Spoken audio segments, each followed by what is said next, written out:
आहे omega 3 to be continued for the lifetime आहे. कारण 1800 म्हणजे आपला डोस आहे.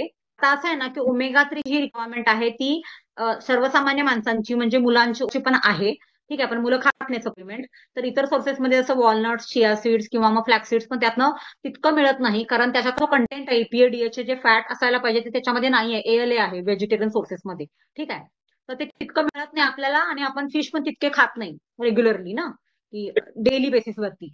आणि इथं लक्षात ठेवायचं आहे की ओमेगा 3 काय करतं की आपलं brain health, heart health, joint health, hair health आणि आपला मेटाबॉलिझम अच्छा. एवढं सगळी काम करतं ते. आता अल्झायमर्स किंवा पार्किन्सन्स, डिमेन्शिया हे जे काय ब्रेनचे जे आजार होतात शक्यतो 70, 75, 80 नंतर वगैरे लोकांना आता हे फार कॉमन झालंय की अगदी लहान बाळासारखं त्यांचं हे होतं, विसरतात किंवा कुणाला तरी म्हणजे डिपेंडन्सी वाढते वगैरे. तर ते पुढे जाऊन आपली होणार नाही.